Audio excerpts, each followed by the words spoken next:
ចាច់ជាសារ trade forex ក៏ដូច indicator free ដែលប្រហែលហ្នឹងគាត់ខ្ញុំយកវាទៅ trade គឺបាន fan ចំនួន2គឺ 100k 100000ដុល្លារចំនួន2ទាំង FTPO ទាំង Alpha ចឹងហើយក្នុង indicator នេះក៏មានភាពងាយស្រួលតែអ្នកនេះអាចមើលទៅលើ ASI London ក៏ New York ផងដែរហើយយើងមានជំនួយ Hikanashi ក៏ដូចជា candlestick 4ម៉ោងផងដែរដើម្បីចាប់ CRT ងាយៗដើម្បីអាច add indicator នឹងបានដំបូងអ្នកនេះត្រូវមាន app trading view បើអ្នកនេះអត់ទាន់មានបង្កើត account ទៅហើយបន្តមកទៀតអ្នកនេះចុច link នេះខ្ញុំបានដាក់ក្នុង Telegram channel ទៅពេលទៅដល់កន្លែងនេះអ្នកនេះអាចចុចនេះកន្លែងនេះស្ដាំនៅផ្នែកខាងក្រោមនេះដើម្បីយើងចូលទៅក្នុង trading view website ហ្មងគឺមានភាពងាយស្រួលអញ្ចឹងបើថាអ្នកនេះអត់មានទៀតអ្នកនេះ log in ទៅហើយ copy link ហ្នឹងដាក់នៅក្នុងហ្នឹងអញ្ចឹងណាធ្វើម៉េចឲ្យដូច screen ដែលខ្ញុំកំពុងតែបង្ហាញអញ្ចឹងពេលដល់កន្លែងនេះអ្នកនេះអាចចុចនេះ favorite នៅស្ដាំនេះណាចុចឲ្យជាប់ផ្កាយវាមានពណ៌មកនេះ favorite ហ្នឹងបន្តមកទៀតគឺយើងចូលទៅក្នុងកម្មវិធី trading view បើអ្នកនេះអត់ទាន់ clear app ទេយើង clear វាសិនទៅយើង clear វាសិនទៅអូខេពេល clear ហើយបើកមកថ្មីមកអ្នកនេះអាចចុចចំនៅកន្លែង chat យើងធម្មតាពងយើងមើល chat ណាបន្តមកទៀតចុចកន្លែង 3 នៅផ្នែកខាងក្រោមបន្តមកទៀតអ្នកនេះយកទៅលើពាក្យថា indicator នៅក្នុងកន្លែងនេះវាមានពាក្យថា favorite អូខេអញ្ចឹងយើងចុចមកនេះនៅ call trader ជាអធិនេះឈ្មោះខ្ញុំលោកហ៊ុនសែនប៉ុណ្ណឹងយើងគ្រាន់តែចុចចំវាមកគឺវានឹងជាប់នេះ add to chat មកឲ្យតែវា load ពាក្យថា add to chat មកបានបន្តមកទៀតអ្នកនេះចុចថយក្រោយមកគឺវានឹង load បែបនេះយ៉ាបែបនេះអញ្ចឹងបើសិនជាអ្នកចង់បិទអក្សរមួយចំនួនអាចចុច setting នៅនេះបាននេះកន្លែង style នេះអ្នកនេះអាចបិទគេហៅថា input status line ហើយកន្លែងនេះវាមានច្រើននេះ Hikanashi ផ្សេងៗនេះ timeline ច្រើនមែនតើឧទាហរណ៍ម៉ោង AC London នេះអញ្ចឹងអ្នកនេះចង់កែក៏អាចកែបាននៅក្នុង setting របស់វាដែរណាអញ្ចឹងយើងអាច add thêmបានយើងអាច OK ទៅអញ្ចឹងកន្លែងនេះយើងមាននេះទី1គឺយើងមើល Q0 ណាយើងទេទៅក្នុងម៉ោង Q0 ទេម៉ោង AC London ឬក៏ New York អញ្ចឹងទៅហើយ Candlestick នេះគឺជា hyper time frame អ្នកនេះឃើញ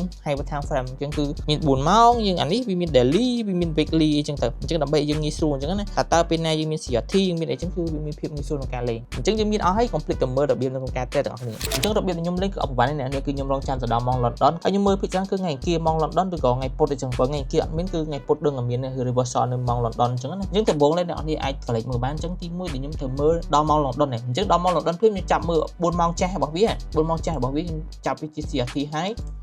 CRT low មាន CRT high នេះមានតែ4ម៉ោងចាស់ខ្ពស់បំផុតហើយនឹង4ម៉ោងចាស់ទីបំផុតអញ្ចឹងបន្តមកទៀតយើងរងចាំវាទៅ sweep ណាទៅផ្ដាច់យើងរងចាំវាទៅផ្ដាច់សិនអូខេពេលផ្ដាច់ទេពេលផ្ដាច់ CRT high យើងរក sell ប៉ុន្តែសួរថាយើងរក sell ពីវាបានទេអត់ទេយើងរងចាំឲ្យវា break sell ហើយកណាជីទៅនៅក្នុងលក្ខខណ្ឌនេះផងដែរបើសិនជាវាមាន array នៅចិត្តវាដូចជា order block ឬក៏ FVG ខ្ញុំចាប់ order block ឬ FVG អញ្ចឹងបើសិនជាយើងឃើញត្រឹម break sell ហើយកណាជីបែបហ្នឹងគឺយើងអាចចូលបានដែរក្នុងករណីដែល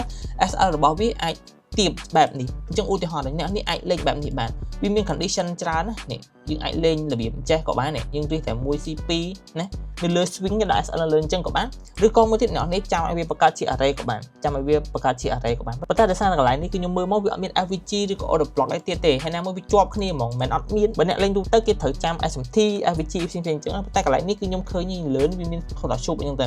ហើយមួយទៀតដែលសំខាន់គឺវា break side កណាជីហើយវាជាប់ជាមួយនឹង swing ចិត្ត swing ប៉ុណ្ណឹងឯងអញ្ចឹងមានថាយើងអាចរិះបានបើយើងរិះពី CRT ហើយមក CRT low បាន1 2ត្រូវអញ្ចឹងយើងអាចរិះបានបើសិនជាវាមាន FVG ខ្ញុំចាំឲ្យវាទៅឡើងទៅ retest ទៅចាក់មួយនឹង FVG ហើយវាចុះមកវិញតែបើសិនជាវា break side កណាជីបែបហ្នឹងខ្ញុំអាចចូលអញ្ចឹងភ្លាមៗក៏បានដែរអញ្ចឹងក៏លក្ខខណ្ឌទី1ខ្ញុំអាចចូលអញ្ចឹងក៏បាន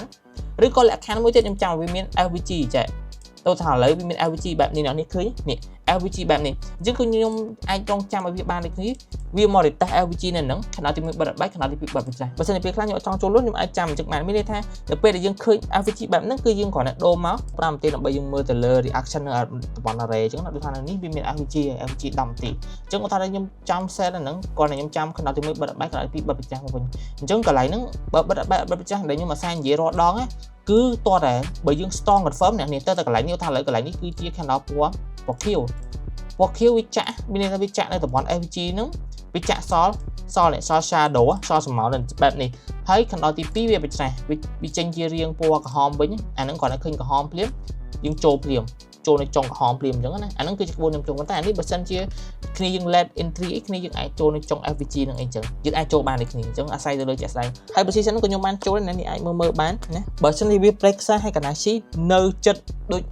ពេលដំបងនេះ10នាទីដំបងពេល break side ហើយកណាជីនៅចិត្តនេះចុង liquidity របស់វានេះចុងនៅពីលើនេះចិត្ត CRT high ឬក៏អីនេះចុងបែបនេះព្រោះនេះបើយើងមើលទៅលើវាអស់ហើយអញ្ចឹងយើងគ្រាន់តែឃើញ SL ទូចយើងអាចចូលបានភ្លាមយើងមិនបាច់ចាំ retest អីទេព្រោះពេលខ្លះផ្សាយទៅចោលអញ្ចឹងណាយើងដាក់តែប៉ុណ្្នឹងគឺហើយដូចតែ entry model មួយដែលខ្ញុំអាសានធ្វើជា model មួយនេះវាខុសពី model CRT ផ្សេងប៉ុន្តែ